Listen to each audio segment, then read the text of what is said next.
Hello learners, कैसे हैं आप सब लोग। चलिए आपकी daily current affairs and PIB की क्लास शुरू करते हैं। आज भी हम बहुत इंपॉर्टेंट और काफ़ी न्यूज़ डिस्कस करेंगे। देखिए जैसे जैसे पेपर पास आ रहा है ना, स्पेसिफिकली आरबीआई के लिए आपको इतना तो कवर करना बेयर मिनिमम है। जितनी पास की न्यूज़ होती है वो ज़्यादा इंपॉर्टेंट हो जाती है।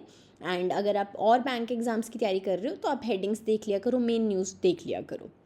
चलिए नेक्स्ट है फर्स्ट है, Reserve Bank of India has announced a historic surplus transfer of 2.87 lakh crore to the government of India. देखो हमें पता है आरबीआई है तो सरकार की है ना, रेगुलेटरी बॉडी, तो उनका जो भी सरप्लस यानी कि जो उनका प्रॉफिट होता है वो सारा सरकार को ट्रांसफ़र करते हैं अपना फाइनेंशियल ईयर के एंड में। फाइनेंशियल ईयर 25-26 के लिए 2.87 लाख करोड़ रुपीज़ का वो ट्रांसफ़र कर रहे हैं। मतलब काफ़ी अच्छा उनको प्रॉफिट रहा है। और देखो ये ना आपको कहीं पे 2.86 मिलेगा, कहीं पे 2.87 मिलेगा। एक्चुअली में ये 2.86 इसलिए कहीं पे लिख देते हैं क्योंकि ना ये बीच का फिगर है। बेसिकली ये 500 है, 86 500। वो कहीं पे 86 है, कहीं पे 87 है रिपोर्ट्स का। इतना इम्पैक्ट नहीं है। आप बस ये याद रखिए 2.87 रख लीजिए, चाहे 86 रख लीजिए। चलिए highest ever dividend pay out हुआ है सेंट्रल बैंक की हिस्ट्री में, सरकार को उन्होंने दिया है, यानी बहुत अच्छे प्रॉफिट्स आरबीआई को हुए हैं। चलिए आरबीआई की टोटल बैलेंस शीट का हम देख लेते हैं। जो आपके अगर पिछले साल से कंपेयर करें हम लोग, March 31, 2025 को जो बैलेंस शीट थी और जो इस बार है उसमें आपका 20.61% का इंक्रीज़ हुआ है। बैलेंस शीट टोटल आरबीआई का जो March 31, 2026 को बैठा है वो है 91.97 लाख करोड़ रुपीज़। इसके साथ साथ जो इनकम है आरबीआई की वो जंप हुई है 26.42% से फाइनेंशियल ईयर में। और यहीं अगर मैं एक्सपेंसेस की बात करूं तो वो भी बढ़े हैं 27.60% से। चलिए इसके साथ साथ क्या होता है, देखो जब भी ना आरबीआई को कोई भी प्रॉफिट्स होता है या कुछ भी होता है तो उसमें से ना एक वो अपना कंटिजेंसी रिस्क बफर निकालते हैं। जैसे वो कहते हैं ना सीएआर रेशो बनानी है बैंक्स को, वैसे ही आरबीआई अपने पास भी बफर रखता है कि अगर कोई देश पे आपदा आती है, कोई भी दिक्कत आती है तो हमारे पास भी पैसे होने चाहिए। तो इसके लिए वो एक कंटिजेंसी रिस्क बफर बनाते हैं और वो उन्होंने FY26 के लिए कितना पैसा ट्रांसफ़र किया है उसमें। 1,09,379.64 करोड़ रुपीज़ ट्रांसफ़र उन्होंने किया है। ये आपको 1.09 भी आप कहीं जगह पढ़ सकते हो, लाख करोड़ रुपीज़। चलिए ये भी आपके पिछले साल से बहुत नंबर ज़्यादा है। पिछले साल 44,000 के करीब हुआ था, इस साल समझ लो कि 1.09 लाख करोड़ के करीब। तो आप देख रहे हो काफ़ी नंबर में जंप है। चलिए अब आरबीआई जो है सीआरबी उनका तकरीबन 6.5% of total balance sheet size हो चुका है। और देखो आरबीआई ने ना कमिटीज़ बनाई थी जिन्होंने इसको क्या कहते हैं, जो ये डालते हैं ना अपना कंटिजेंसी रिस्क बफर में या आपको कितना सरकार को देना है, ये सब कुछ उनका इकोनॉमिक कैपिटल फ्रेमवर्क कहलाता है। ठीक है, इसके अंतर्गत क्या है, बैंक को ना मैंडेटरी है कि आपको एक कंटिजेंसी रिस्क बफर बनाना है और इसकी जोन भी दी हुई है कि 4.5 से 7.5% आपके बैलेंस शीट साइज़ का होना चाहिए। तो अब उन्होंने जितना ट्रांसफ़र किया उसके बाद ये 6.5% आ गया है टोटल बैलेंस शीट साइज़ के। चलिए इतना सरप्लस हमें इतना अच्छा नंबर क्यों देखने को मिला, उसके रीजंस भी देख लेते हैं। फॉरेन एक्सचेंज में गेंस हुए हैं, जो भी फॉरेन करेंसी के ऑपरेशंस करता है आरबीआई। गोल्ड की आपको पता है, देखो गोल्ड हमारी कंट्री में सबसे ज़्यादा सेंट्रल बैंक ही होल्ड करता है, उसके भी वैल्यूज़ ऊपर जाएंगे बैलेंस शीट में तो वो ऊपर ही जाएगा। देन इसके साथ साथ जो भी लोकल और ग्लोबल लेवल पे इन्वेस्टमेंट्स आरबीआई ने की हुई थी उसमें उन्हें अच्छा रिटर्न आया है। देन इसके साथ साथ जो आरबीआई की बैलेंस शीट का है टोटल साइज़ भी वो भी एक्सपैंड कर रहा है।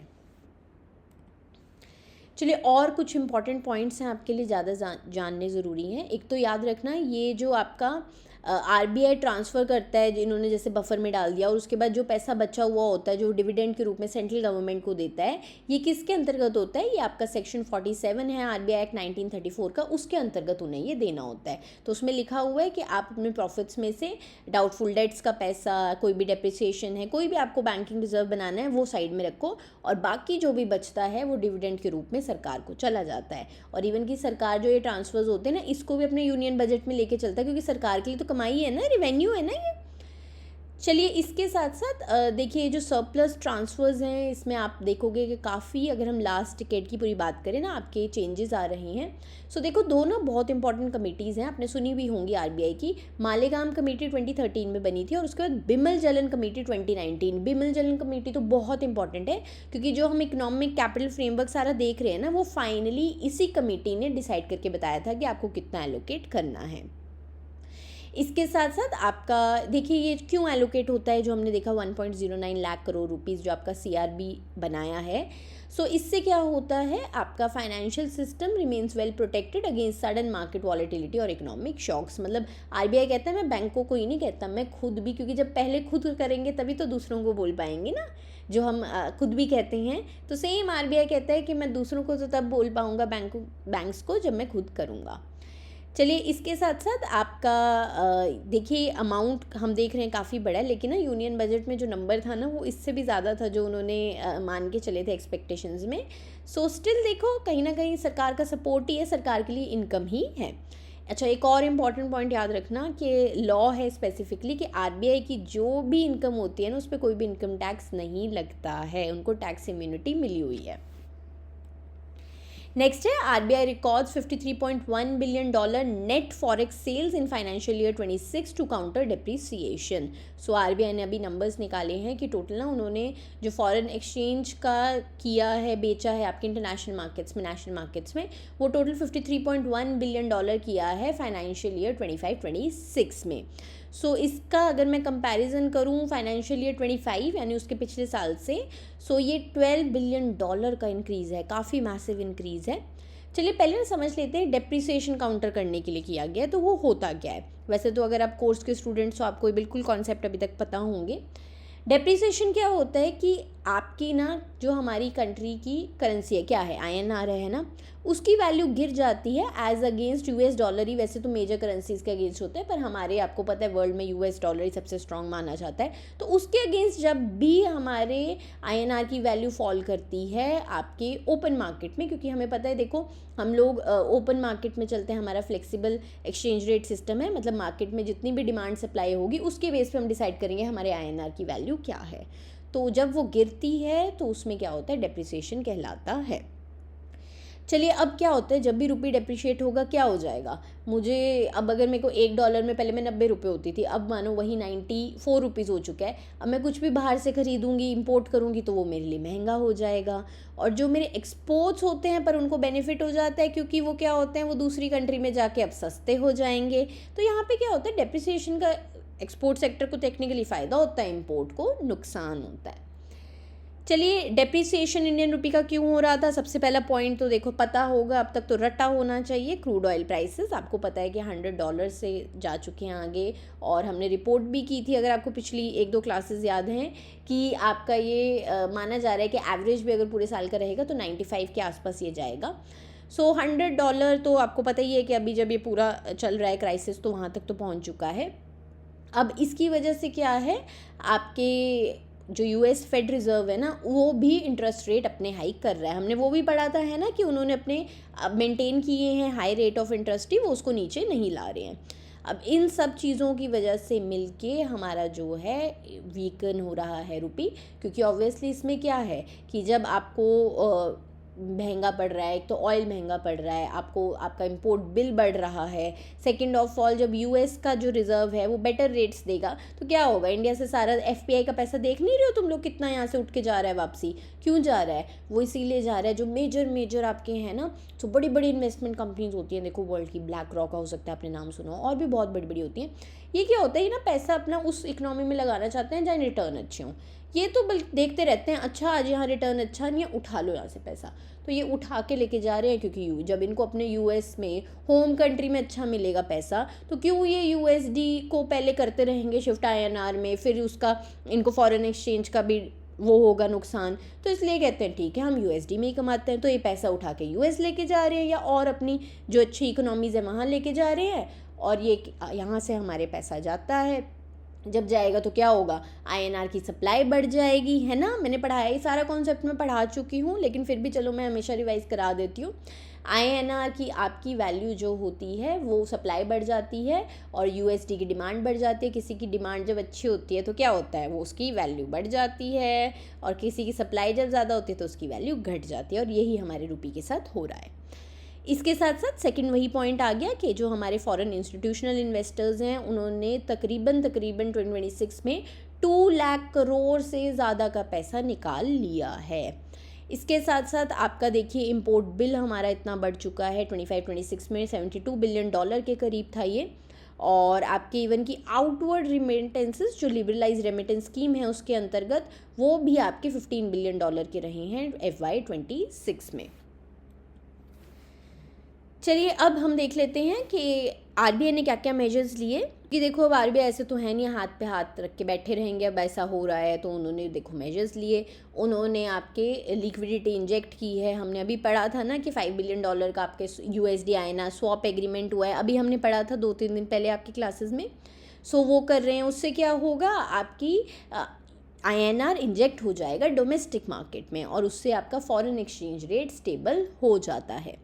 देन इसके साथ साथ आपके डोमेस्टिक रुपी को इस वॉलेटिलिटी से बचाने के लिए, जिसकी वजह से क्या हो कि कोई भी स्पेक्यूलेटिव ऑफशोर ट्रेडिंग के लिए ये ना यूज़ हो। आपके किसी को भी अगर बेनिफिट उठाना है ऑफशोर मार्केट से तो ऑब्वियसली उनको यूएसडी कन्वर्ट करना पड़ेगा, तो उसको भी कम करने के लिए सेंट्रल बैंक ने डोमेस्टिक बैंक्स को रिस्ट्रिक्ट कर दिया है that you can not participate in offshore rupee non deliverable forward contracts. आपको याद होगा ये भी हमने पढ़ा था, और इसमें अब उन्होंने कैपिंग भी लगा दी है। ये सारा हमने कवर किया हुआ है, तो आपको चाहे मैं यहाँ पे मेजर्स बता रही हूँ पर इन डिटेल आपको ये पता होने चाहिए, क्योंकि देखो एग्ज़ाम के लिए ज़रूरी हैं ये सब। देन नेक्स्ट वही आ गया कि आरबीआई ने ये भी कहा है कि नेट ओपन जो फॉरेक्स पोजीशन है कमर्शियल बैंक्स की वो $100 मिलियन से ज़्यादा नहीं हो सकती, उतनी ही रहनी चाहिए आपकी इंटरनेशनल मार्केट में। देखो इससे क्या होता है, क्योंकि अगर कोई भी फॉरेक्स उसमें डील करेगा तो वो उसको डिमांड करेगा यूएसडी आईएनआर बेचेगा। जब कैपिंग ही कर दी, वो इससे ऊपर जा ही नहीं सकते, तो आपकी क्या होगी, यूएसडी की डिमांड नहीं बढ़ेगी, आईएनआर की सप्लाई नहीं जाएगी, और उससे क्या है वो गिरेगा नहीं। नेक्स्ट है National Commodities and Derivative Exchange Limited introduces rain Mumbai India's first weather derivatives contract. बहुत ही अलग सी न्यूज़ है ये। देखो मतलब रेन्स को भी अब हम डेरिवेटिव के लिए यूज़ करेंगे, तो बहुत इंपॉर्टेंट न्यूज़ हो जाती है ये आपके लिए। ये June 1, 2026 से लाइव हो जाएगा आपका डेरिवेटिव कॉन्ट्रैक्ट। और इसमें क्या है, ये जो एक्सट्रीम रेनफॉल या फिर कभी रेनफॉल नहीं हो रही है, इसका जो अनप्रिडिक्टेबल नेचर है ना, वेरिएशंस है, इसके अगेंस्ट आपकी प्रोटेक्शन या फिर हेज करने के लिए ये डेरिवेटिव लाया गया है। सो इसे डेवलप किसने किया है, Indian institute of technology Bombay ने इसे डेवलप किया है कोलैबोरेशन में। और इसके लिए सारा डेटा किसने प्रोवाइड किया है, इंडिया मीटरोलॉजिकल डिपार्टमेंट ने। अब ये मॉडल जो यूज़ करता है, बस मॉडल का नाम याद कर लेना, ज़्यादा डिटेल में जाने की ज़रूरत नहीं है। क्यूमुलेटिव डेविएशन रेनफॉल मॉडल को यूज़ करता है। So it measures how much the actual rainfall shifts और deviates from the long period average during the core monsoon month spanning June to September. चलिए डेटा जो है इसमें, जो हम लोग ये लॉन्ग पीरियड एवरेज की बात कर रहे हैं, ये आपका 30 ईयर का रेनफॉल डेटा सेट इसमें लिया जाएगा 91 से 2020 तक का। और ये कैसे होगा, ये पूरा कैश सेटल्ड रहेगा। डेली इसकी जो कैलकुलेशंस होंगी वो रेनफॉल मेजरमेंट्स जो भी रहेंगी आईएमडी डिपार्टमेंट की उससे ली जाएंगी। और उसको जो है ये वेदर स्टेशंस कौन कौन से आपका जो सेंटा क्रूज और कोलाबा में है ना, उन स्टेशन से ये पूरा डेटा लेगा और डेली इसकी कैश सेटलमेंट होगी। चलिए अब इसमें आपके टिकट साइज़ क्या रहेगा, देखो क्योंकि अलग सा है इसलिए इसके बारे में ना थोड़ा डिटेल में जानना ज़रूरी हो जाता है। Ticket size 1 millimetre of rainfall रहेगा, लॉट मल्टीप्लाई ₹50 पर mm रहेगा, और मैक्सिमम वाटर साइज़ आपका 50 लॉट्स तक का रहेगा। बेनिफिट किसको होगा, फार्मर्स और एग्री बिजनेसेस को। ऑब्वियसली वो हेज कर सकते हैं कि कोई क्रॉप डैमेज हो सकता है, हैवी रेन से भी होता है और मानसून आने से भी होता है। देन बैंक्स एंड लेंडर्स, देखो जिनके पास भी लार्ज एग्रीकल्चर का पोर्टफोलियो है, लोन्स दे सकें, उनका भी तो पैसा डिफ़ॉल्ट हो जाएगा है ना, अगर हैवी रेन्स हो या क्रॉप ख़राब हो गई। देन इसके साथ साथ जो भी प्रोजेक्ट डिलेज होते हैं कंस्ट्रक्शन सेक्टर में ड्यू टू मानसून फ्लडिंग, उनको भी बेनिफिट रहेगा। और पावर यूटिलिटीज़ जो भी एनर्जी डिमांड फ्लक्चुएशंस होती हैं सीजनल वेदर शिफ्ट से, उनको भी इससे बेनिफिट होगा। चलिए एनसीडेक्स के बारे में भी जान लेते हैं। अप्रैल 2003 में एस्टैब्लिश हुई थी ये, और बिजनेस इसने दिसंबर 15, 2003 में स्टार्ट किया था। मुंबई महाराष्ट्र में हेडक्वार्टर्ड है। रेगुलेटर सेबी के अंतर्गत ही ये आती है। प्रमोटर्स इसके आपके NSC, NABARD, LIC, ICICI, CRISIL, काफ़ी टॉप इंस्टीट्यूशंस हैं। ऑब्जेक्टिव क्या है, ये ना बेसिकली एक आपकी अलग से बनाई गई एक्सचेंज है जिसमें आपकी काफ़ी एग्रीकल्चर कॉमोडिटीज़ करी जाती हैं। मतलब ऐसे जो हम रोज़मर्रा की चीज़ें खाते हैं ना या मसाले यूज़ करते हैं, वो तक इसमें ट्रेड होते हैं, उनको हेजिंग की जाती है। हेजिंग मतलब कि जब हम अपने रिस्क को कि कल को प्राइस ऊपर जा सकता है, नीचे जा सकता है, उस रिस्क को मिटिगेट करना चाहते हैं तो हम यूज़ करते हैं डेरिवेटिव्स को, और उसे ही हम हेजिंग बोलते हैं। देन क्लियरिंग और सेटलमेंट जो इसकी होती है, सो जो भी इसके थ्रू ट्रेड होता है वो पूरा जो नेशनल कमोडिटी क्लियरिंग लिमिटेड है वो हैंडल करती है। नेक्स्ट है यूएनडेसा, यानी कि United Nations department of economic and social affairs. उन्होंने अभी अपना मिड ईयर अपडेट, देखो आता रहता है, जनवरी में भी आया था, अब भी आया था, अभी तो सबका ही चेंज हो रहा है क्योंकि जब से ऑयल क्राइसिस हुआ है। सो उन्होंने world economic situation and prospects 2026 report release की है, जिसमें अब उन्होंने इंडिया का जो जीडीपी है, ग्रोथ रेट है, सारे लोअर कर रहे हैं। देखो पूरा टेबल बना के अपडेट कर लेना ये। तो उन्होंने कह दिया है कि जो करंट फाइनेंशियल ईयर चल रहा है 26-27 6.4% से हम ग्रो करेंगे। पहले 6.6 था, उससे गिरा के 6.4 कर दिया है। और क्या इन्होंने कहा है, देखो रिपोर्ट के बारे में पहले जान लेते हैं। ये ग्लोबल इकोनॉमिक मॉनिटरिंग ब्रांच है आपकी यूएनडेसा की, उसके अंतर्गत ही आता है और ये रिपोर्ट को छापते हैं। और इसमें क्या है, इन्होंने क्यों कहा है, ये हुआ है ग्लोबल अनसर्टेनिटीज़, बस मैंने कहा है ना, एक पॉइंट ही है सबके पास। And widespread economic shocks triggered by the ongoing geopolitical crisis in West Asia. मतलब तेल ना, क्योंकि बहुत बड़ा इम्पोर्ट बिल है तो इस वजह से होगी हमें दिक्कत। देन इवन कि अगर मैं फाइनेंशियल ईयर 27 को छोड़ के आपके अगर फाइनेंशियल ईयर 28 की भी अगर हम बात करते हैं तो उसका भी उन्होंने थोड़ा सा ग्रोथ रेट आपका फोरकास्ट कम किया है, 6.6% कर दिया है। चलिए इन्फ्लेशन को लेके उन्होंने क्या कहा है, इन्फ्लेशन उन्होंने फाइनेंशियल ईयर 27 के लिए 4.9% आपकी प्रोजेक्ट की है। देखो फाइनेंशियल ईयर 27, 28 का क्या मतलब होता है, ये सारी टर्म्स ना क्लियर होनी चाहिए अगर इस पेपर के लिए तैयारी कर रहे हो। ये नहीं है कि अभी तक आपको यही नहीं पता है, ठीक है। चलिए आपका नेक्स्ट है Bajaj General Insurance unveils My Health Care Plan Edge Plus insurance plan with up to ₹5 crore का कवर। तो काफ़ी इन्होंने कवर हाई रखा है। तो ये आपका जो है My Health Care Plan Edge Plus, तो इसमें आपका पूरा 5 लाख से लेके 5 करोड़ तक का आप कुछ भी रेंज ले सकते हो, उस हिसाब से आपका प्रीमियम डिसाइड हो जाएगा। एंड ये क्या है, ये इसका ना एक अलग सा फीचर पता है क्या है, कि ये जो होता है अगर मानो आपने अपना पूरा जो सम इंश्योर्ड है वो यूज़ कर दिया तो ऑटोमेटिकली आपका 100% कवरेज रीस्टोर हो जाएगा unlimited number of times with in the same year. ये नहीं है कि एक साल का ख़त्म कर दिया तो ना जी अगले साल, ऐसा इसमें नहीं है। तो ये बहुत अलग एक फ़ीचर है इसका। इसके साथ साथ आप 3 महीने की एज से कोई भी इसमें एनरोल हो सकता है एंड अप टू 5 ईयर्स के इसके टेन्योर आप ले सकते हो। नेक्स्ट है Zigzag Technologies Private Limited receives its final authorization from RBI to operate as a prepaid payment instrument issuer under the Payment and Settlement Systems Act 2007। तो अब इसके बाद Zigzag क्या कर सकता है, Zigzag आपका कोई भी PPI इंस्ट्रूमेंट इशू कर सकता है और अक्रॉस कोई भी डिजिटल पेमेंट चैनल्स एंड आपके इवन की UPI इंफ्रास्ट्रक्चर किसी में भी अब ये पार्टिसिपेट कर सकता है, PPI इशू कर सकता है। और देखिए अब क्योंकि उन्हें जैसे RBI का पूरा सपोर्ट लाइसेंस ही मिल गया, सो वो अपने डिजिटल वॉलेट बना सकता है, prepaid card, stored value digital services कुछ भी बना सकता है। चलिए PPI समझ लेते हैं, वो भी समझना आपके लिए बहुत ज़रूरी है। सो PPI क्या है, एक फाइनेंशियल इंस्ट्रूमेंट है, वो तो चलो हमें नाम से ही समझ आता है। इसमें क्या होता है, आपका ना प्रीपेड है, मतलब कि पहले से ही मनी इसमें लोडेड रहेगी, अकाउंट भी हो सकता है, कार्ड भी हो सकता है, कुछ भी, और उस पैसे को आप यूज़ कर सकते हो बाद में कुछ भी खरीदारी करने के लिए, कुछ भी पेमेंट करने के लिए। जैसे कि आपके जनरल पर्पस PPIs होते हैं, आप ये क्या होते हैं, आपके जो रेगुलर डेली यूज़ वॉलेट्स नहीं होते या कार्ड्स होते हैं, वो सब इसमें आते हैं। जैसे पेटीएम का वॉलेट, उसमें पैसे पहले लोग बहुत हम लोग डाल के रखा करते थे, अब तो चलो सब कुछ डायरेक्टली बैंक लिंक्ड खाते से हो जाता है। पहले क्या होता था, आपको ट्रांसफ़र करना होता था। सो इसमें आपके फुल KYC भी होते हैं, स्मॉल PPIs भी होते हैं एंड स्पेशल पर्पस PPIs क्या होते हैं, जिसको आप सिर्फ उन्हीं चीज़ के लिए यूज़ कर सकते हो जिसके लिए वो हैं।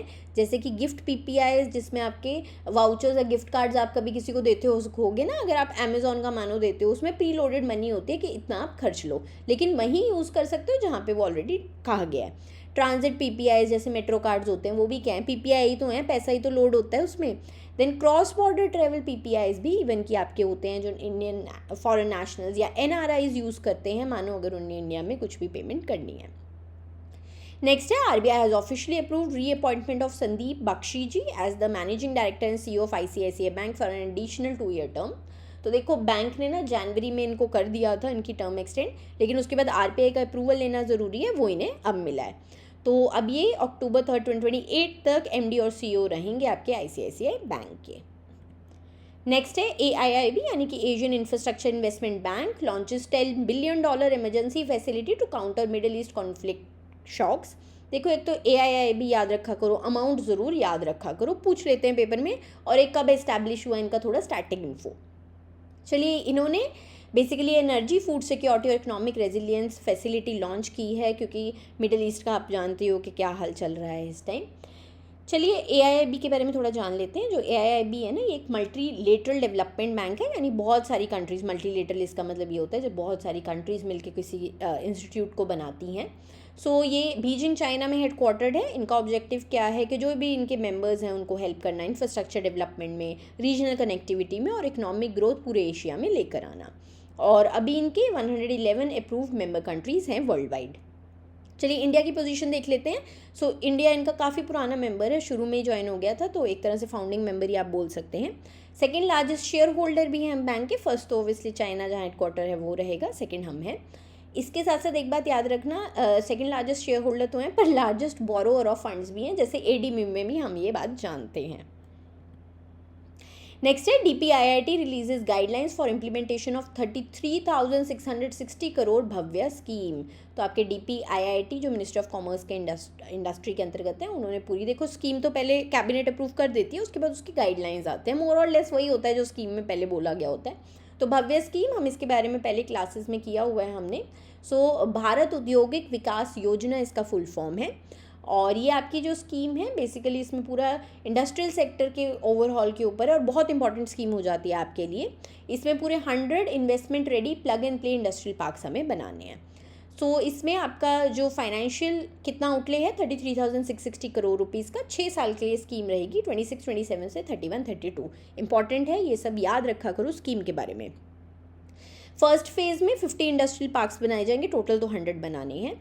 और इसमें क्या है, पार्क्स जो हैं कैसे चूज़ किए जाएंगे, तो चैलेंज बेस्ड आपका पूरा कॉम्पिटिटिव सिलेक्शन प्रोसेस रहेगा। स्टेट्स और डेवलपर्स को कहा जाएगा आप हमें दिखाओ आप कितना बेटर कर सकते हो, और उसके बेस पे आपके बेस्ट डिसाइड किए जाएंगे। लैंड के लिमिट्स भी इसमें गिवन हैं। आपके न्यू प्रोजेक्ट्स हैं चाहे ऑलरेडी एग्जिस्टिंग प्रोजेक्ट्स हैं, उनके लिए पूरे लैंड लिमिट्स गिवन हैं। सो जर्नल स्टेट्स के लिए मिनिमम लैंड साइज 100 एकर्स का होना चाहिए, हिली, नॉर्थ ईस्टर्न एंड यूटीज़ के लिए मिनिमम 25 एकर्स चाहिए, और individual large scale regional parks जो हैं मैक्सिमम भी सीलिंग गिवन है 1000 एकर्स तक की हो सकती है। चलिए फाइनेंशियल सपोर्ट दिया कैसे जाएगा। सो प्रोजेक्ट्स जिन्हें स्टेट गवर्नमेंट खुद बैक करेगी, यूटीज़ या कोई भी PSU बैक करेगी, वो अप टू 1 करोड़ रुपीज़ का असिस्टेंस ले सकते हैं पर एकड़। जो प्राइवेट डेवलपर्स यानी जिसमें कोई भी गवर्नमेंट का कोई भी रोल नहीं है, उनका जो सपोर्ट है वो रहेगा 50 लाख रुपीज़ पर एकड़, और 50% of the core infrastructure expense जो भी इनमें से लोअर होगा। एंड इसके साथ साथ आपका एक एक्स्ट्रा भी एलोकेशन किया जाएगा of up to 25% of total project cost to link the parks internal setup to external highways, railways and national transport logistics grids. Then आपका जो इसको पूरा हैंडल कौन करेगी स्कीम को, एक स्पेशल पर्पस व्हीकल बनाया जाएगा अंडर कंपनीज एक्ट 2013, जो पूरा इसके अंतर्गत देखेगी कि काम स्कीम के अंतर्गत कैसे होना है। 3 पिलर्स हैं इसके स्कीम के। कोर इंडस्ट्रियल ग्रिड, सो उसमें पूरे रोडवेज, आपको पूरा ग्रिड एक बनाना है, आपके पूरे कॉरिडोर्स बनेंगे, ताकि ऑब्वियसली मैं इंडस्ट्री तो खड़ी कर लूँ पर सामान कैसे इधर उधर होगा, गति शक्ति, उस सबसे इसको लिंक किया जाएगा। देन वैल्यू एडेड हब्स बनेंगे, सोशल इंफ्रास्ट्रक्चर पर भी ध्यान दिया जाएगा इन्हीं हब्स के अंतर्गत। चलिए इसके साथ साथ आपकी ट्रांसपेरेंसी सब कुछ करने के लिए, क्योंकि देखो इतना मेजर प्रोजेक्ट है, सो इसमें पूरा GIS based tracking system, digital process reports बनेंगी, रेगुलर आपके फाइनेंशियल ऑडिट्स होंगे, सब कुछ होगा। और ये सब कुछ मैनेज करने के लिए नेशनल लेवल स्टीयरिंग कमेटी भी बनाई गई है, और उसको चेयर कौन करेंगे, सेक्रेटरी ऑफ DPIIT। नेक्स्ट है 100 crore health records linked with Ayushman Bharat health account under Ayushman Bharat digital mission. तो बहुत इंपॉर्टेंट डेटा हो जाता है ये आपके लिए। देखो इसे ना नेशनल हेल्थ अथॉरिटी इंप्लीमेंट कर रही है इस पूरे को। आभा आपका जो है ये किसके, आयुष्मान भारत डिजिटल मिशन आपका अम्ब्रेला मिशन है, उसके अंतर्गत आपका ये आभा आता है। अब इसके थोड़े हाइलाइट्स देख लेते हैं। सो डिजिटल हेल्थ नेटवर्क जो है ऑब्वियसली देखो काफ़ी अब इसमें बढ़ावा हो रही है, और अभी तक जो आपके आभा के अकाउंट्स हैं फेब 2025 में ही 50 करोड़ थे, और देखो एक साल या कुछ महीनों में ये 100 करोड़, मतलब सीधा डबल हो गया है ना। और 10 करोड़ हेल्थ रिकॉर्ड्स जो हैं आपके एक तरह से हर 2 या 3 महीने में लिंक हो रहे हैं। हेल्थ रिकॉर्ड्स क्या हैं, आपके बारे में सारा डेटा, आप डॉक्टर के पास गए, आपको ये बीमारी है, ये सब कुछ इसमें होता है। इसके साथ साथ 450 public and private health technology solutions जो हैं वो इस सिस्टम इकोसिस्टम के साथ इंटीग्रेट हो चुके हैं। और इसमें टॉप परफॉर्मिंग स्टेट्स भी देख लेते हैं। उत्तर प्रदेश में आपके 15 करोड़ से ज़्यादा रिकॉर्ड्स हुए हैं लिंक, आंध्र प्रदेश में 11.95, बिहार, राजस्थान, गुजरात, ये आपके सारे नंबर्स हैं। मेन आप टॉप याद कर लेना। चलिए मेजर प्लेटफॉर्म कौन कौन से रहे हैं, कहाँ से ये 100 करोड़ नंबर अचीव कैसे हुए, कहाँ से डेटा भी तो फ्लो होगा ना। तो कोविन है, कोविन तो हमें पता ही है, हमने बहुत हमें पता ही है कोविड के टाइम यूज़ हुई है। Then non communicable disease programme के अंतर्गत प्रधानमंत्री जन आरोग्य योजना से आना शुरू हुआ है। ई हॉस्पिटल जो आपकी ऐप है, ई सुश्रुत जो आपकी ऐप है। देन आपकी स्टेट स्पेसिफिक प्लेटफॉर्म्स भी हैं, जैसे उत्तर प्रदेश का ई कवच है, टेको है, गुजरात का IHMS है, राजस्थान का। तो यहाँ सबसे डेटा आपका फ्लो करता है। चलिए अब हम लोग जो आपका डिजिटल मिशन है उसके बारे में जान लेते हैं, अम्ब्रेला मिशन के बारे में। सो 2021 में लॉन्च किया था ministry of health and family welfare के अंतर्गत। ये स्कीम आपकी सेंट्रल सेक्टर स्कीम है जो चलती है। देन इसे मैनेज करती है नेशनल हेल्थ अथॉरिटी। ऑब्जेक्टिव क्या है कि पूरा एक integrated interoperable citizen friendly digital health infrastructure हमें खड़ा करना है। इसके बिल्डिंग ब्लॉक्स क्या हैं, देखो सबसे पहले ना याद रखना आपका है ये सारा डेटा, है ना, तो आपके कंसेंट के बिना किसी के पास भी नहीं जाएगा। सो पेशेंट्स के पास पूरी ओनरशिप है, वो डॉक्टर उनसे पूछेगा जब हम कहेंगे या हम OTP देंगे तो ही हमारा डेटा वो देख सकते हैं। इससे क्या होता है, थोड़ा ना हेल्प हो जाती है कि अच्छा आपका पूरा ना एक ही जगह पूरी हिस्ट्री शो हो जाएगी, डायग्नोसिस करने में बेटर हो जाता है। इसके 6 डिजिटल ब्लॉक्स हैं इंपॉर्टेंट मिशन के। सबसे पहले Ayushman Bharat health account ID, इसी की हम बात कर रहे हैं जो 100 करोड़ रुपीज़ हो चुकी है। ये 14 डिजिट आपका डिजिटल हेल्थ आइडेंटिफायर है, ये याद रखना। 14 डिजिट्स का एक ये नंबर होता है, सबका बनेगा। एंड तो जितने जितने अगर आप जाओगे कहीं पे भी हॉस्पिटल्स में, हो सकता है आपका बने अभी अगर आप नहीं हो उसमें। इसके बाद एक हेल्थ केयर प्रोफेशनल्स रजिस्ट्री है जिसमें सारे रजिस्टर्ड डॉक्टर, नर्सेज, सबका डेटा है।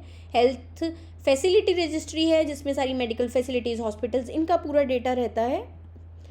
देन आपकी health information and exchange consent manager है जिसमें आपका पूरा डेटा रहता है, जिसमें सिक्योरली इसको ऑब्वियसली देखो डेटा अगर मैं पेशेंट ऑथराइज कर रहा है लेकिन अगर वो बैकएंड कहीं से फ्लो कर रहा है तो सिक्योर भी तो रहना चाहिए ना। उसके लिए आपके कैसे एक्सचेंज होगा और क्या कंसेंट मैनेजर होगा, कैसे आप कंसेंट देंगे, वो सब इसके अंतर्गत आता है इस पिलर के। देन यूनिफाइड हेल्थ इंटरफेस है, ऑब्वियसली हर कोई इसे यूज़ कर सके। And then national health claims exchange भी बनाई गई है। सो एक डिजिटल पोर्टल है जिसमें आपके पूरे अगर कोई भी हेल्थ इंश्योरेंस का क्लेम आप करते हो वो भी इजीली हो जाए कहीं पे भी अगर आपको करना है। तो काफ़ी अच्छा, मतलब मैं बोलूँगी इतना अच्छा बनाया है ना इन्होंने ये मिशन। सो इसको अब देखो ये इनिशिएटिव ठीक है इन्होंने बना दिया, लेकिन इसको यूज़ कर रहे हैं डॉक्टर्स, हॉस्पिटल्स या नहीं, उसके लिए भी सरकार ने इनिशिएटिव्स लॉन्च किए हैं, जैसे कि स्कैन एंड शेयर फीचर। तो एक QR code based OPD registration system है जो हॉस्पिटल्स में इम्प्लीमेंट हो चुका है। इससे आपको लॉन्ग लाइंस में नहीं खड़ा होना पड़ता, वेटिंग टाइम कम हो जाता है। आप पहले से अपने आप QR कोड स्कैन करके अपनी रजिस्ट्रेशन करवा लो। Then digital health incentive scheme है, तो इवन की जो हॉस्पिटल्स हैं अप टू 4 करोड़ रुपीज़ तक का इंसेंटिव दे रही है सरकार उनको, ठीक है, सॉफ्टवेयर डेवलपर्स को भी, लैब्स को भी, कि आप इस सिस्टम को अडॉप्ट कीजिए।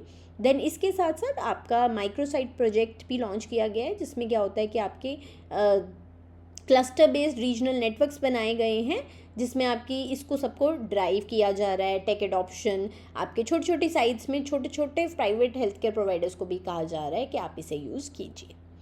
चलिए नेक्स्ट है launch of Jeevan app and Shatayu geriatric caregiver dashboard. बहुत इंपॉर्टेंट न्यूज़ है ये आपकी। सो ये ministry of social justice and empowerment ने लॉन्च किया है। 2 है, जीवन एक मोबाइल एप्लीकेशन है और शतायु एक केयर गिवर डैशबोर्ड है। तो देखो ये लॉन्च हुए हैं। अभी आपकी ना एक वर्कशॉप हुई थी creating a well functioning care economy 22 मई को, उस दिन ये लॉन्च किए गए हैं। और इनका बेसिक एम क्या है, आपकी कैसे जो एल्डरली, जो भी एजड लोग हैं हमारी सोसाइटी में, उनकी केयर को लेके ये लॉन्च किए गए हैं। चलिए पहले जीवन मोबाइल एप्लीकेशन की बात कर लेते हैं। फुल फॉर्म है joint elderly empowerment and virtual assistant network. ये क्या, एक single window digital support network है सारे जो भी एजड लोग हैं उनके लिए। इसमें क्या क्या मिलेगा, वेलफेयर गेटवे है, तो पूरी एक डायरेक्टरी मिलेगी जितनी भी सेंट्रल स्टेट गवर्नमेंट की स्कीम्स हैं जो भी एजड लोगों के लिए हेल्पफुल है। इमरजेंसी असिस्टेंस, एक SOS पैनिक बटन मिलेगा इस एप्लीकेशन के अंदर कि अगर कोई भी उनको मेडिकल इमरजेंसी हो जाती है। होम फाइंडर, तो इसमें आपके पूरे सीनियर सिटीजन्स के घर कहाँ हैं, डे उनको पता चलेगा, डे केयर फैसिलिटी सब कुछ इसमें मिलेगा। देन इसके देखो ऑब्वियसली उन एजड लोगों के लिए चीज़ें थोड़ी मुश्किल होती है, तो उनके लिए बहुत फ्रेंडली डिज़ाइन इस ऐप का बनाया गया है। Then Shatayu geriatric caregiver dashboard, इसका फुल फॉर्म है आपका senior holistic care assistance and training for your ability. So ये क्या है, ये एक नेशनल डैशबोर्ड है। अगेन इसमें आपका पूरा जो भी प्रोफेशनल सर्विसेज प्रोवाइड करते हैं ना, केयर गिवर्स होते हैं एल्डरली के लिए, आपने सुना होगा ना, उनके साथ उनके अटेंडेंट होते हैं, तो उनको सर्टिफिकेट करना, उनको सिखाने का सारा काम इसमें होगा। सो इसमें क्या है, पूरी जोग्राफिक मैपिंग होगी, तो सारे सीनियर सिटीजन्स और उनकी फैमिलीज़ देख सकते हैं कि कोई भी केयर गिवर आपके एरिया में अवेलेबल है या नहीं है। उनकी पूरी जो ट्रेनिंग होगी वो इसमें ट्रैक होगी। देन ये पूरी वेरीफाइड डायरेक्टरी रहेगी, क्योंकि ऑब्वियसली आप किसी पे भी ट्रस्ट नहीं कर सकते हो ना, तो आपको पूरा ये सर्टिफाइड रहेंगे, आप इन पे विश्वास कर सकते हो। क्योंकि ऑब्वियसली आप जैसे बच्चों के लिए नैनी हम अपॉइंट करते हैं, उन पे हमें ट्रस्ट करना होता है। सेम एजड लोग, हमारे घर के जो भी बड़े हैं, बुजुर्ग हैं, उनके लिए भी जब हम अपॉइंट करें तो हमें पता रहे कि हाँ ये इंसान सही है। नेक्स्ट है union minister of state doctor Jitendra Singh ji officially launch phase 2 of Ummeed initiative in New Delhi. तो डिपार्टमेंट ऑफ बायोटेक्नोलॉजी का ये बेसिकली इनिशिएटिव है। इसमें क्या कंपोनेंट्स हैं फेज़ 2 के देख लेते हैं। ये क्या है, ये ना आपके जो भी जेनेटिक डिसऑर्डर्स होते हैं ना, जो आपको जन्म से ही होंगे, आपके जेनेटिक उसमें ही है, उसको कैसे मैनेज करना और ट्रीट करना है अक्रॉस द कंट्री, उसके लिए ये पोर्टल है। ठीक है, फेज़ 1 पहले लॉन्च हुआ था, फेज़ 2 जो है उसमें अब और चीज़ें बढ़ा रहे हैं, जैसे कि निदान केंद्र यानी कि national inherited disease administration centres आपके बनाए जाएंगे, जिसमें जेनेटिक टेस्टिंग, डायग्नोस्टिक सब कुछ होगा। और इसके साथ साथ क्लिनिशियन ट्रेनिंग, सो सारे क्लिनिकल मेडिकल प्रैक्टिशनर्स को ट्रेनिंग दी जाएगी। कम्युनिटी को आगे अवेयर किया जाएगा कि हाँ ऐसी भी डिजीज़ होती हैं, ऐसी भी डिसऑर्डर्स होते हैं, इनको ट्रीट करिए, क्योंकि लोगों को पता ही नहीं होता है अभी भी। देन डिजिटली इस पर सब कुछ ट्रैक होगा। चलिए नेटवर्क भी आपका इसमें बढ़ाया जा रहा है। तो फेज़ 2 में आपके 25 न्यू निदान केंद्र बनाए जाएंगे 13 स्टेट और 1 UT में। और इसके साथ साथ 3 नए स्पेशलाइज्ड मेडिकल ट्रेनिंग सेंटर्स भी बनाए जाएंगे। कहाँ पर, हैदराबाद, बेंगलुरु और चंडीगढ़ में। चलिए उम्मीद की फुल फॉर्म है unique methods of management and treatment of inherited disorders. First time इसका फेज़ 1 आपका 23 सितंबर 2019 में लॉन्च हुआ था। नेक्स्ट है Khet Bachao Abhiyan reaches 2.712 crore citizens and 7.12 lakh farmers sensitised on balanced use of fertilisers. तो ये आयकार का इनिशिएटिव है। आयकार आपका department of agriculture, research and education के अंतर्गत काम करता है। उनका ये मिशन है खेत बचाओ अभियान। इसमें क्या है, पूरा ना फार्मर्स को सिखाया जा रहा है सॉइल हेल्थ के बारे में, फर्टिलाइजर कितना डालना है, क्योंकि देखो क्या हो रहा है, at the end of the day soil ख़त्म हो रही है, तो उसके लिए लॉन्च किया इन्होंने। और नंबर याद रख लेना, नंबर कई बार वो एग्ज़ाम में पूछ लेते हैं। और मैट्रिक्स भी दिए हुए हैं आपके लिए, जैसे कि 12,979 कैंप्स इन्होंने लगाए इसके अंतर्गत, 7.17 लाख फार्मर्स को बताया गया। देन 3,145 स्ट्रक्चर्ड ट्रेनिंग प्रोग्राम्स थे। ऐसे काफ़ी आप डेटा है, आप पढ़ लीजिएगा, पर मेन फिगर इसकी याद रखना। नेक्स्ट है union minister Jyotiraditya M Scindia ji launches landmark Arunachal kiwi mission. तो Arunachal kiwi USP of Arunachal Pradesh है, अगर हम पूरे मिशन का नाम मैं आपको बताऊं, क्योंकि देखो क्या है, वहाँ पे कीवी उगाई जाती है। तो अब यहाँ पे ना काफ़ी लोग ध्यान दे रहे हैं कि किस स्टेट का क्या अच्छी चीज़ है, उसको हम लोग और बेटर करें, उसकी अच्छे से प्रोसेसिंग करें, उसकी वैल्यू एडिशन करें और फिर हम उसे इंटरनेशनल मार्केट में बेचें। तो टोटल आउटले स्कीम का 167 करोड़ रुपीज़ किया गया। इसे मैनेज करेगी आपकी ministry of development of north eastern region, यानी कि MDONR जिसे हम बोलते हैं। चलिए और भी इसके साथ साथ ना सिर्फ इस मिनिस्ट्री नहीं, और मिनिस्ट्रीज़ के साथ भी कन्वर्जेंस करके इसको किया जाएगा लॉन्च, जैसे कि ministry of agriculture and farmers welfare obviously, फिर ministry of rural development and ministry of food processing industries, basically forward linkage के लिए। इसमें आपके क्लस्टर्स बनाए जाएंगे, तो 6 integrated cluster level post harvest management hubs बनाए जाएंगे। कहाँ कहाँ? 3 बेल्ट्स चुनी गई हैं, जीरो वैली, दिरांग और कालाकतांग में। नेक्स्ट है office of the registrar general of India has release the sample registration system statistical report 2024। तो ये रिपोर्ट्स बहुत ज़रूरी हो जाती हैं आपके लिए, खासकर पेपर 1 जो सोशल इश्यूज़ है ना उसमें बहुत ज़रूरी हो जाती हैं। चलिए फर्टिलिटी के बारे में उन्होंने क्या कहा है कि वो बिलो रिप्लेसमेंट लेवल है। तो 2 जो होता है ना, टोटल फर्टिलिटी रेट अगर 2 होता है तो उसे हम रिप्लेसमेंट लेवल मानते हैं, यानी कि जितनी पुरानी पॉपुलेशन जाएगी उतनी ही नई आएगी। लेकिन जब भी ये 2 से नीचे होगा तो हम उसे बिलो रिप्लेसमेंट लेवल कहते हैं। तो इंडिया की टोटल फर्टिलिटी रेट 2024 में 1.9 है, तो आगे आगे यानी कि पॉपुलेशन हमारी कम हो जाएगी। इसके साथ साथ आपका ये 5th कंसेक्टिव ईयर है of India's fertility rate has remained below the official replacement level. चलिए रिप्लेसमेंट लेवल क्या है? That is the fertility rate needed for population to exactly replace itself from one generation to next, और ये usually आपका 2.1 births, accurately अगर हम बोलें तो 2.1 बर्थ्स पर वुमेन रहता है। चलिए मॉर्टिलिटी ट्रेंड्स भी देख लेते हैं। सो अगर हम डेथ रेट की बात करें 2024 में वो 6.4 रहा है, और ओवरऑल डेथ रेट जो है वो हायर है थोड़ा than it was before the pandemic. तो उसके बाद ऑब्वियसली लोग थोड़े वीक हो गए हैं, खासकर लोगों का लंग्स वगैरह वीक हो गए हैं, तो उस वजह से काफ़ी ज़्यादा हो रहा है, नंबर हायर हो रहे हैं। देन इन्फेंट मॉर्टिलिटी रेट की अगर हम बात करें तो वो 24 है। सो ये इसमें भी 6 पॉइंट डिक्लाइन देखा गया over the last 5 years. So IMR क्या होता है आपका? इसके कितने जो इन्फेंट्स हैं उनकी डेथ होती है before reaching their first birthday, यानी 1 साल होने से पहले, और ये किस पर कैलकुलेट होता है? पर 1000 लाइव बर्थ्स पर। देन केरला जो है उसका IMR लोएस्ट है इन द कंट्री, और उनका सिर्फ ये 8 है, और वैसे कंट्री का एवरेज 24 ये आया है। अंडर 5 मॉर्टिलिटी रेट जो है वो आपका 28 देखा गया है। देन इसके साथ साथ और भी कुछ कॉजेज़ ऑफ कंसर्न इस रिपोर्ट में इन्होंने जताए हैं, जैसे कि रोड एक्सीडेंट्स की इन्होंने बात की है कि मोटर व्हीकल एक्सीडेंट्स बढ़ चुके हैं, और टोटल डेथ्स का 3.2% जो हैं हो रही हैं वो इसी वजह से हो रही हैं, और 2.8% जो डेथ्स हैं वो सुसाइड की वजह से हो रही हैं। तो ये भी एक कहीं ना कहीं चिंता करने की बात है। चलिए सेक्स रेशियो एट बर्थ की भी हम बात कर लेते हैं, तो वो उसमें थोड़ी इंप्रूवमेंट देखी गई है। अब 918 फीमेल्स पर 1000 मेल्स है फॉर 3 ईयर ट्रैकिंग पीरियड 22 से 24 के लिए। नेक्स्ट है state and trends of carbon pricing 2026 report by world bank. देखो अभी तक जितना भी किया ना सब इतना इंपॉर्टेंट है, आपको कुछ भी लग रहा है छोड़ने वाला, तो इसलिए सारी रिपोर्ट सब कुछ ना, क्योंकि पेपर देखो ऐसे तो नहीं है कि कहीं से भी पूछ लेते हैं, लेकिन ये है कि फिर भी इनमें से भी रिपोर्ट्स वगैरह तो कहीं से भी पूछ लेते हैं।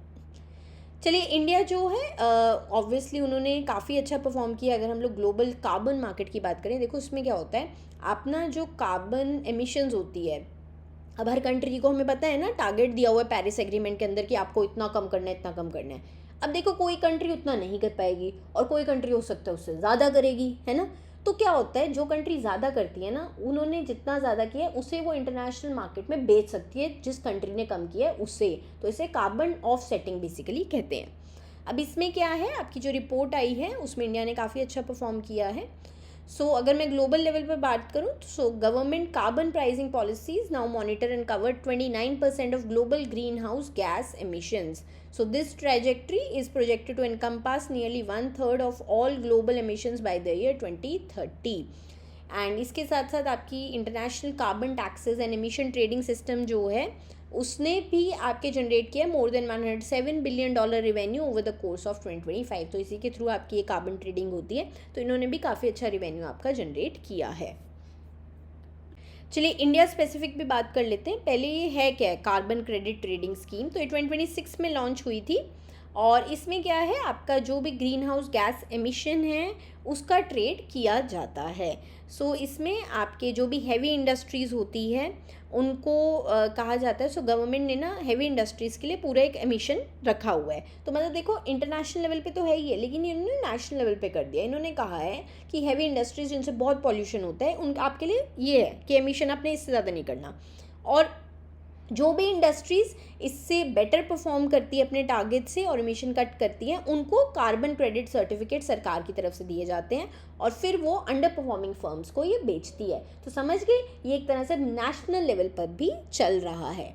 और ये जब से देखो हमारा कार्बन क्रेडिट ट्रेडिंग स्कीम हमने लॉन्च किया है, इंडिया का डोमेस्टिक एमिशन ट्रेडिंग सिस्टम एक तरह से ये हो गया। सो इंटरनेशनल तो है ही आपका, उसके साथ साथ इंडिया का भी अब एक हो गया है एमिशन ट्रेडिंग सिस्टम, और ये अब ग्लोबल स्पॉटलाइट में आ चुका है। और ये एक तरह से लार्जेस्ट कंप्लायंस कार्बन मार्केट्स हो चुकी हैं वर्ल्ड में, trailing only behind China, EU and South Korea. Next है United Kingdom's development finance institution British International Investment, इन्होंने पार्टनर किया है Danish global fund manager Copenhagen Infrastructure Partners. तो याद रखना BII और CIP ने किया क्यों है, एक क्लीन एनर्जी प्लेटफॉर्म लॉन्च करना है नॉर्थ स्टार इंडिया में, तभी ये न्यूज़ इंपॉर्टेंट है। और पूरा ये 300 मिलियन USD इन्वेस्ट करेंगे इस प्लेटफॉर्म में, ठीक है। और उसके लिए क्या है, इंडिया को ऑब्वियसली हमें क्लीन एनर्जी दे रहे हैं। चलिए इन्वेस्टमेंट ये हाफ करेंगे दोनों, तो 150 मिलियन ईच रहेगी दोनों की। एंड इसके लिए क्या क्या करेंगे, आपके कैपिटल डिप्लॉय की जाएगी डिफरेंट रिन्यूएबल टेक्नोलॉजीज़ में, जैसे कि सोलर पावर प्लांट्स में, wind energy farms, hybrid energy system, advance battery energy storage solutions में। अब देखो इससे इन्वायरमेंटल इम्पैक्ट क्या होगा। ऑब्वियसली जब ये पूरा प्लेटफॉर्म ऑपरेशनल हो जाएगा, इससे आपका एक्सपेक्टेशन है 4 million megawatts of clean electricity बनेगी। देन जो ग्रीन पावर इससे जनरेट होगी वो आपके ऑब्वियसली क्या कार्बन उसको एमिशंस को कम करेगी। सो आपके 4 million tonne of carbon emissions इससे कम होंगे। एंड इसके साथ साथ देखो जो कैपिटल, देखो डेवलपिंग नेशंस में क्या दिक्कत आ रही है, हर बार हमने इतनी रिपोर्ट्स की हैं, उनके पास पैसे नहीं है सारी चीज़ें करने के लिए, है ना। तभी वो कहते हैं कि डेवलप्ड नेशंस ने पॉल्यूशन भी पहले ज़्यादा किया, इंडस्ट्रीज जल्दी आ गई थी, उनके पास पैसा भी है, हमारे पास तो पैसा ही नहीं है ना, हमारी तो इंडस्ट्रीज अभी उठ रही हैं। तो पैसा क्या है, वो कहते हैं डेवलप्ड नेशंस को आप हमारे आइए और लगाइए, मतलब हमें फंडिंग दीजिए। तो इंडिया का ना अभी 160 बिलियन USD की कमी है हमारे पास हर साल, जिससे हम अपना जो नेशनली डिटरमाइंड कमिटमेंट्स है ना NDC उसको अचीव कर सके, जो क्या है कि 2030 तक 500 गीगावाट रिन्यूएबल एनर्जी लगानी है, नेट ज़ीरो कार्बन एमिशन करने 2070 तक। नेक्स्ट है department of post and Flipkart sign agreement for last mile parcel delivery services across India. तो ये जो है आपका साइन हुआ MOU श्री नीरज कुमार झा जी जो GM हैं DOP के डिपार्टमेंट ऑफ पोस्ट के, और उसके साथ साथ श्री हरविंदर कपूर जो डायरेक्टर हैं फ्लिपकार्ट इंडिया के, उन्होंने साइन किया है। तो इसमें क्या होगा, देखो फ्लिपकार्ट को जो इंडिया पोस्ट का इतना बड़ा नेटवर्क है 1.6 लाख पोस्ट ऑफिस का, उसका उन्हें हेल्प मिल जाएगी, और दूर दराज जहाँ तक भी जाके उनके पार्सल्स अब जा जाएंगे। दोनों ये प्रीपेड कैश ऑन डिलीवरी, दोनों पार्सल्स जो भी फ्लिपकार्ट के थ्रू कोई भी मंगवाएगा वो आपके अब इंडिया पोस्ट के थ्रू जा सकेंगे। नेक्स्ट है NHAI inks MOU with Norwegian Jio technical institute for advance consultancy support in tunnel engineering, slope stability and capacity building. कई बार ना आपको डायरेक्टली क्वेश्चन पूछ लेते हैं NHAI ने टनल इंजीनियरिंग में किसके साथ साइन किया, और आपको नीचे सारी इंस्टीट्यूट्स दिए होंगे, तो इसलिए नाम याद कर लिया करो। चलिए ये क्या है आपका NHAI ministry of road transport and highways के अंतर्गत काम करता है, उन्होंने नॉर्वेजियन जियो टेक्निकल इंस्टीट्यूट के साथ साइन किया है, वो उनको सारा सिखाएंगे, टेक्निकल एक्सपर्टीज ये लोग शेयर करेंगे। नेक्स्ट है Tata Power Company Limited and Bhutan state owned utility Druk Green Power Corporation Limited sign MOU for 5000 megawatt clean energy framework. तो इसे अब आपके क्या होगा कि दोनों मिलके आपके लगाएंगे, अलग अलग फैसिलिटीज़ लगाएंगे। इसमें क्या होगा, टाटा पावर जो है वो सारे गवर्नमेंट ऑफ इंडिया से अप्रूवल्स लेगा, DGPC जो भी है उनको भूटान से जो भी चाहिए वो वहाँ से लेगा, अपनी अपनी कंट्री के अप्रूवल्स ये देखेंगे।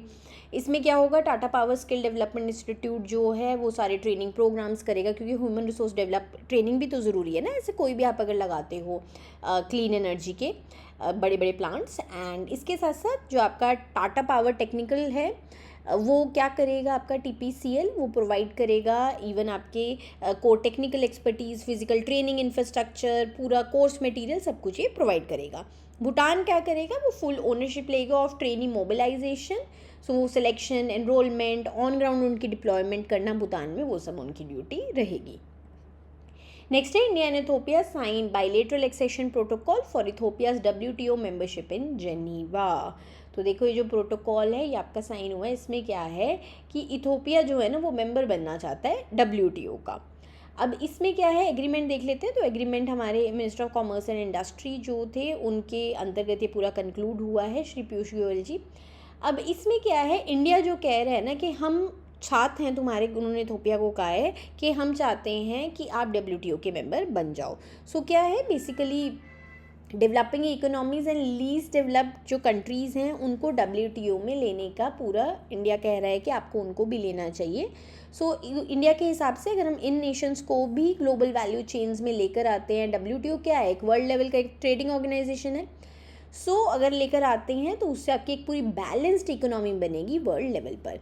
अब देखो WTO ना ज्वाइन करने के लिए क्या होता है, आपकी पूरी जो डोमेस्टिक ट्रेड पॉलिसीज़ होती हैं वो पूरे WTO के रूल्स के अंतर्गत आनी चाहिए। पूरा आपका मार्केट एक्सेस आपको सारे करंट मेंबर्स को देनी होती है ना, वो सब कुछ होना चाहिए। तो इथोपिया उसी लाइन में अब सारा चल रहा है और उसी के लिए अब इंडिया बैक कर रहा है कि हाँ इनको मेंबरशिप मिलनी चाहिए। चलिए इंडिया और इथोपिया के बीच में देख लेते हैं टाइज क्या हैं।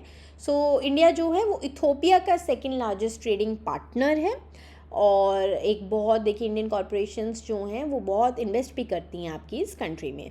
इसके साथ साथ जो दोनों कंट्रीज़ हैं उनका जो स्टेटस है, पार्टनरशिप है, वो स्ट्रैटेजिक पार्टनरशिप है। एंड देखो डिफरेंट होती है ना, हम कहते रहते हैं सेपा है, टेपा है, क्या है, तो ये स्ट्रैटेजिक पार्टनरशिप है।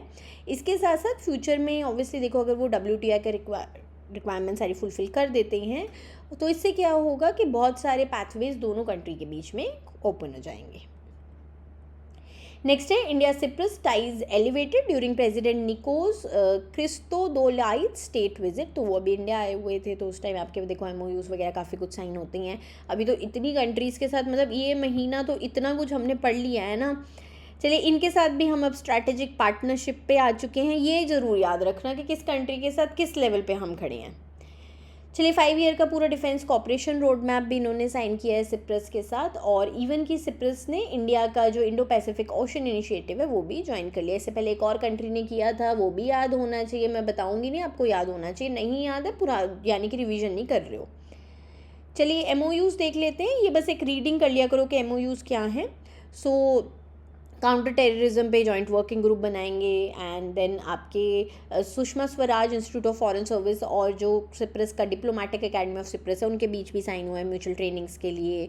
देन आपके Cyprus deputy ministry of research innovation and digital policy ने ministry of electronics and information technology के साथ किया है। इसके साथ साथ आपके मिनिस्ट्री ऑफ डिफेंस ने Larnaca joint rescue coordination centre of Cyprus के साथ किया है। तो डिफरेंट देखो ऑर्गेनाइजेशंस करती रहती है।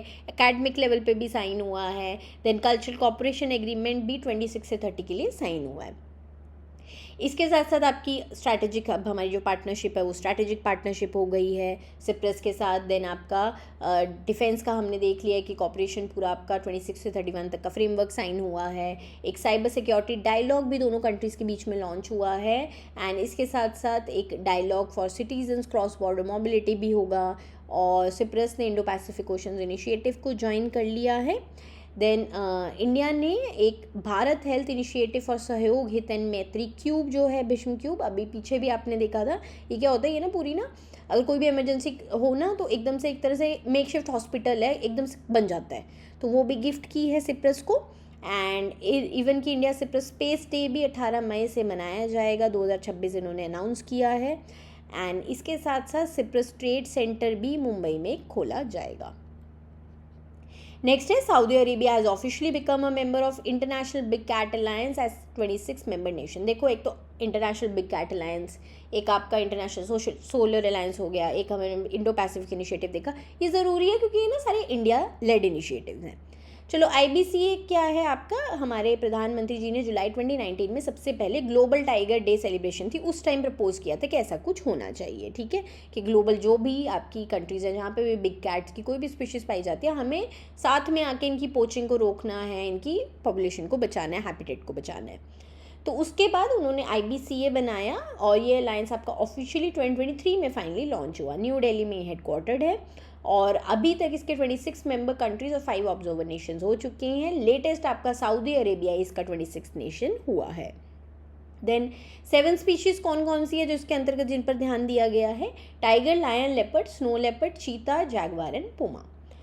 चलिए इसका थोड़ा स्ट्रक्चर देख लेते हैं। सो IBCA आपका ऑब्वियसली बहुत कंट्रीज़ को एनकम्पास करना चाहता है। इसमें आपके 95 बिग कैट रेंज कंट्रीज़ को ये पूरा एनकम्पास करता है। नॉन रेंज नेशन सारों में कहा गया है कि आप आके ज्वाइन कीजिए, हम इन्हें प्रिजर्व करेंगे बिग कैट स्पीशीज़ को। देखो ज़रूरी भी है, टॉप ऑफ दी आपकी फूड चेन पे बैठते हैं। देन इंडिया में जो नोडल एजेंसी है जो इसको डील करती है, that is your national tiger conservation authority under your ministry of environment, forest and climate change. Next है सक्सेसफुल टेस्ट लॉन्च ऑफ अग्नि-1 ballistic missile from integrated test range at Chandipur Odisha. तो देखो अभी काफ़ी आपके सूर्यास्त्र, वायुअस्त्र, काफ़ी मिसाइल्स की टेस्टिंग हुई है। तो अग्नि-1 के बारे में पहले जान लेते हैं, बहुत इंपॉर्टेंट मिसाइल है आपकी। तो ये ना आपका पूरा ना DRDO एक प्रोग्राम है, integrated guided missile development program, उसके अंतर्गत अग्नि जो सीरीज़ है पूरा बहुत इंपॉर्टेंट है। सो ये जो है आपका 1999 की जब कारगिल वॉर हुई थी ना, उसके बाद ये आया था सिस्टम। और इसमें क्या है आपका जो भी हमारे गैप्स है ना, सो देखो पृथ्वी 2 जो है हमारी ऑलरेडी है मिसाइल, पर उसकी सिर्फ 250 किलोमीटर की रेंज है। उसके बाद अगर हम लोग देखेंगे, हमने उसके बाद बहुत ऐसी मिसाइल्स बनाई हैं जिनकी हम रेंज बढ़ा सकें, जैसे कि अग्नि 2 की जो रेंज है वो आपकी 2500 किलोमीटर की। तो ये पूरा गैप को ब्रिज करने के लिए ये सिस्टम लाया गया। चलिए अब हम लोग अग्नि-1 के बारे में देख लेते हैं। सो सिंगल स्टेज है, solid fuel short range ballistic missile ये है, SRBM इसे बोलते हैं। शॉर्ट रेंज, इसका तो रेंज कितना रहता है 700 से 900 किलोमीटर्स तक का। अग्नि 2 का हमने अभी देखा 2500 तक का रहता है। पेलोड की इसकी कैपेसिटी कितनी है 1000 kg, 1 टन तक का पेलोड ये ले सकती है। और ये आपके रोड मोबाइल लॉन्चर सिस्टम से लॉन्च होती है, क्योंकि ऑब्वियसली देखो एक मिसाइल होती है, एक उसका पूरा लॉन्च सिस्टम होता है, डिफरेंट जो होते हैं ना, आपको ये चीज़ें पता होनी चाहिए। लेकिन इसमें ज़्यादा डिटेल में जाने की ज़रूरत नहीं है, इस आपके डिफेंस के ज़्यादा इतने डिटेल क्वेश्चंस नहीं आते हैं एग्जाम में। चलिए अथॉरिटी कौन सी है जो इसे पूरा देख रही है? So this is maintained and operated by India strategic forces command. Next है NIBE, नाइब जो है आपका। सो उन्होंने सक्सेसफुली टेस्ट फायर किया है वायुअस्त्र-1 loitering munition across diverse terrains with 100 kilometre operational range. तो पूरा इसको ना पोखरान राजस्थान में इन्होंने किया और एक जोशीमठ उत्तराखंड, डिफरेंट टेरेन से इन्होंने इसको चला के देखा वेपन सिस्टम को, और वो सक्सेसफुल आपका कंडक्ट हुआ है। सो ये no cost no commitment trial model था। तो ये क्या होता है पूरा? So under your NC model, no cost no commitment model, NIBE limited जो है वो पूरे टेक्नोलॉजी को मैनेज करता है, पूरा कॉस्टिंग वगैरह वही देखता है ड्यूरिंग दी डेमोन्स्ट्रेशंस। तब तक डिफेंस को नहीं कोई भी खर्चा उठाना पड़ता। और वायुअस्त्र-1 जो है वो इजराइल का देखो एक लॉइटरिंग म्यूनिशन सिस्टम है, उसके डिज़ाइन पर बेस्ड है। और ये क्या है, ये आपके नाइब लिमिटेड ने बनाया है in partnership with Elbit systems. इसको एवेल्यूएट कौन कर रही है? इंडियन आर्मी एवेल्यूएट कर रही है, वो इसकी टेस्टिंग अथॉरिटी है। सो उन्होंने पूरा ना परफॉर्मेंस बेंचमार्क दिया है कि ये बेंचमार्क मीट होंगे तो ये हम उसे सक्सेसफुल मानेंगे। चलिए अब जो ये आपके ट्रायल्स हुए हैं, फील्ड ट्रायल्स वायुअस्त्र-1 के, सो इसमें क्या है आपका पोखरान राजस्थान में भी किया गया। सो इसमें देखा गया है ये पूरा प्रिसीशन स्ट्राइकिंग हो रही है, पूरा टारगेट पे जाकर प्रिसाइजली उसमें आपका मार रहा है, चाहे टोटल डार्कनेस भी है, एक एडिट कंडीशंस में बिल्कुल सही रहा है। उसके बाद जब जोशीमठ में इसकी टेस्टिंग हुई, उसमें भी देखा कि ड्रोन जो है इट्स फ्लाइट बहुत स्टेबल है and engine endurance in thin air also, क्योंकि वहाँ बहुत ठंडी हवा होती है। तो इसलिए वायुअस्त्र-1 लॉइटरिंग म्यूनिशन, लॉइटरिंग का मतलब समझ गए ना, तभी ये ड्रोन के थ्रू ये म्यूनिशन पूरा यूज़ होगा, तभी कि इधर उधर लॉइटर करते हुए ये आपका म्यूनिशन एक बनेगा। नेक्स्ट है India successfully test fire Suryastra rockets with 300 kilometre strike range from integrated test range in Chandipur Balasore off the coast of Odisha. तो ये क्या है, ये आपका एक लॉन्ग रेंज आर्टिलरी सिस्टम है, ये एक तरह का रॉकेट है। वायुअस्त्र-1 ड्रोन था, सूर्यास्त्र रॉकेट है, याद रखना। अब ये भी प्रिसीशन स्ट्राइक्स के लिए लॉन्च किया जा रहा है। देखो गोइंग फॉरवर्ड तो हर कुछ प्रिसीशन स्ट्राइक्स के लिए ही हो रहा है। इसे भी आपकी जो नाइब लिमिटेड है उसी ने बनाया है और सेम एल्बिट सिस्टम्स के साथ ही कोलैबोरेट करके बनाया है। और अभी आपका इवन की इंडियन आर्मी ने 293 करोड़ रुपीज़ का प्रोक्योरमेंट कॉन्ट्रैक्ट भी इसके लिए कर दिया है। एंड इसके 2 वेरिएंट्स बेसिकली आपके रहेंगे, टैक्टिकल वेरिएंट जो 150 किलोमीटर रेंज का रहेगा और स्ट्रैटेजिक वेरिएंट जो 300 किलोमीटर रेंज तक का रहेगा। नेक्स्ट है ग्रुप कैप्टन कोलाल कृष्णमूर्ति जी, के वेणुगोपाल जी, जो रिटायर्ड हैं अब, लेकिन अब वो आपके हिंदुस्तान एरोनॉटिक्स लिमिटेड हल के एग्जीक्यूटिव डायरेक्टर हैं। तो उनको क्या है, उनको इंडिया का फर्स्ट टेस्ट पायलट बनाया गया है to be elected as fellow of Society of Experimental Test Pilots, SCTP जिसे कहते हैं। और ये USA की ना बहुत एक हाईली जिनको बहुत माना जाता है कम्युनिटी है। नेक्स्ट है GRSC launches INS Sanghamitra, Indian Navy's first next generation offshore patrol vessel in Kolkata. जो ये आपकी जो है इसको बेसिकली साची क्लास का बोला जाएगा। एंड ये आपके बाय इंडियन कैटेगरी में आ रहा है, मतलब कि पूरा इंडिजिनियस डिज़ाइन डेवलपमेंट मैन्युफैक्चरिंग इसकी रहेगी। इसके साथ साथ देखो ये जो इसका नाम संघमित्रा क्यों रखा गया है, सो संघमित्रा थी वो जो अशोका थे, हमारे राजा रहे हैं पुराने बहुत, एम्परर अशोका, उनकी बेटी थी। सो वो श्रीलंका गई थी, उन्होंने वहाँ जाकर फिर लॉर्ड बुद्धा जी की पूरी टीचिंग्स आपकी बताई थी, तो उनके नाम पे इस शिप का नाम रखा गया है। एंड इसके साथ साथ इसके और देख लेते हैं स्पेसिफिकेशंस। लेंथ इसकी 113 मीटर की रहेगी, 14.6 मीटर की विथ रहेगी, 3000 टन्स का इसका वेट रहेगा, 23 नॉट्स की इसकी स्पीड रहेगी, और ये 8500 नॉटिकल माइल्स, ऑब्वियसली देखो ज़्यादा तो इन्होंने जाना नहीं होता, सो उतने तक की इसकी ये जा सकता है at speed of 14 knots. Next है Bengaluru water supply and sewage board को, जो कर्नाटक इंडिया का बोर्ड है ऑब्वियसली, उनको 2026 ग्लोबल वाटर अवार्ड्स में 3 कैटेगरीज में आपके टॉप 5 में रखा गया। बहुत बड़ी अचीवमेंट है ये। सो बोर्ड को किन किन कैटेगरीज में, आपका ये अभी ना ग्लोबल वाटर समिट हुई थी मैड्रिड स्पेन में, वहाँ पर आपके अवार्ड्स दिए जाते हैं। सबसे पहले आपका utility of the year award 2026। सो इसमें क्या है, ये इसमें आपकी जो Bengaluru water supply and sewage board है इसको टॉप 5 में रखा गया है। हालांकि इस कैटेगरी में विनर आपका सऊदी अरेबिया का नेशनल वाटर कंपनी रहा है, और डिस्टिंक्शन साबेस ब्राज़ील को मिली है। हमें टॉप 5 में रखा, बेंगलुरु को टॉप 5 में रखा है। Then SDG 6 champion of the year 2026। तो SDG 6 आपका ना क्लीन वाटर एंड सैनिटेशन का है, सस्टेनेबल डेवलपमेंट गोल। इसमें भी टॉप 5 में रहा है जो Bengaluru water supply and sewage board रहा है, उसमें विनर रहा है आपका इंदा वाटर कंसोर्टियम। डिस्टिंक्शन मिली है एगोस नेवास चिली को, तो विनर याद रख लेना, और बाकी ब्राज़ील की 2 और पार्टीज रही हैं। Then water project of the year 2026 में भी हम लोग टॉप 5 में रहे हैं, और इस कैटेगरी के वैसे विनर बना है upper Wawa bulk water project Philippines. Next है ISRO's Chandrayaan 3 mission was honoured with 2026 Goddard astronautics award. तो ये जो अवार्ड है आपका American Institute of Aeronautics and Astronautics देता है, और ये आपका अवार्ड इस बार दिया गया है हमारे चंद्रयान 3 को। देखो चंद्रयान 3 आपका ऑब्वियसली बहुत सेलिब्रेटेड एक हमारी अचीवमेंट है, पूरा लूनर एक्सप्लोरेशन में इसका बहुत बड़ा योगदान है। So on ground confirmation of की केमिकल एलिमेंट्स मिली थी हमें कि सॉइल में, वहाँ पे लूनर सॉइल में, मून की सॉइल पे है, और ये लूनर साउथ पोल में इसने बताया था ढूंढ के।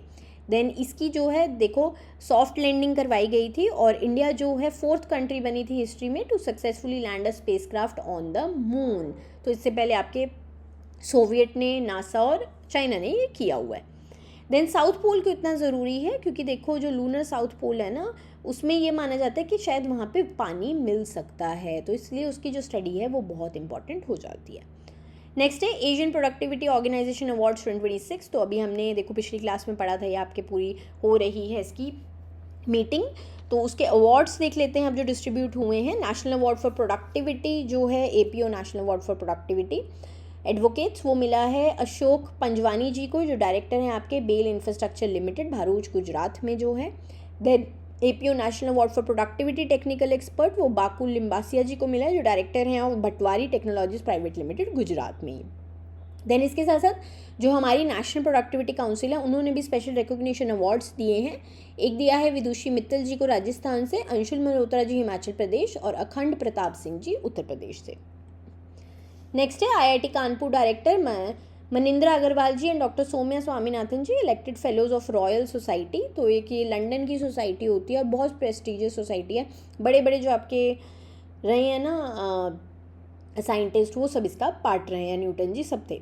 चलिए प्रोफेसर मनिंद्रा अग्रवाल जी देखते हैं, ये अभी डायरेक्टर हैं आपके IIT कानपुर के, और इनको क्यों चुना गया, इन्होंने को डेवलप किया है अग्रवाल कयाल सक्सेना प्राइमैलिटी टेस्ट को, उसके लिए इन्हें मिला, इवन कि इन्हें पद्मश्री भी मिला था 2013 में। देन डॉक्टर सौम्य स्वामीनाथन जी, सो ये आपकी WHO की पहले चीफ साइंटिस्ट भी रह चुकी हैं, एंड इनका क्या है, इन्होंने भी देखो बहुत काम किया आपकी हेल्थ पॉलिसीज़ बनाने में, TB की रिसर्च में, तो इनको इसलिए चुना गया। और ये ओनली सेकंड इंडियन वुमेन बनी है जिनको FRS का मेंबर बनाया गया है। नेक्स्ट है ICAR CRRI develops plant open CRISPR-1 world's first AI designated gene editor for crops. तो इन्होंने ये मिलके बनाया है आपका पूरा प्लेटफॉर्म, और देखो ये क्या है, ये प्लेटफॉर्म जो है ना, ये आपकी पूरी जो नेक्स्ट जनरेशन हमें क्रॉप वैराइटीज़ है उनके जीन्स में चेंजेस किए जाएंगे, किस लिए, ताकि वो क्लाइमेट रेजिलिएंट बन जाएं, डिजीज़ ना उनको बीमारियां ना लगे, न्यूट्रिशनली वो रिच हो जाए। सो इसमें क्या है, ये आपकी एडिटिंग की जाएगी, लेकिन इसमें कोई भी फॉरेन जीन्स नहीं डाले जाएंगे, उन्हीं की जीन्स में एडिटिंग की जाएगी।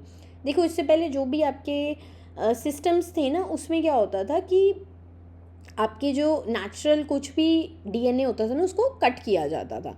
लेकिन अब इसमें क्या हो रहा है आपका, इसमें पूरी एआई डिज़ाइंड एंजाइम्स को डाला जाएगा, और ये आपका काफ़ी इसमें देखो प्रोटीन्स मिलाए जाएंगे, काफ़ी इसमें एडिट की जाएगी।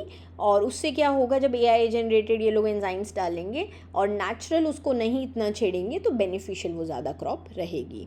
और भी काफ़ी इसमें पूरा देखो एआई अब इतना ग्रो कर चुका है ना कि अलग अलग सी चीज़ें आ रही हैं निकल के। नेक्स्ट है, India blocks China's first request to establish a dispute settlement panel at WTO over tariff row. तो WTO को लेके देखो काफ़ी न्यूज़ है।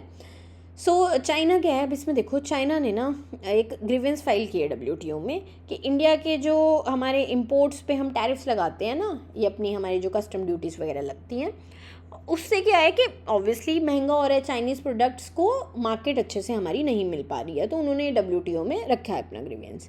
अब देखो WTO का ये प्रोसेस कैसे पूरा चलता है। WTO के ना रूल्स कहते हैं कि जो भी डिफेंडिंग कंट्री है ना, जिसके ऊपर आरोप लगाया जा रहा है, उनके पास राइट है कि वो फर्स्ट रिक्वेस्ट जो है उसको ब्लॉक कर सकती है कुछ टाइम के लिए, तो इसलिए इंडिया ने वो ब्लॉक करी है। लेकिन ये सिर्फ एक टेम्परेरी डिले है।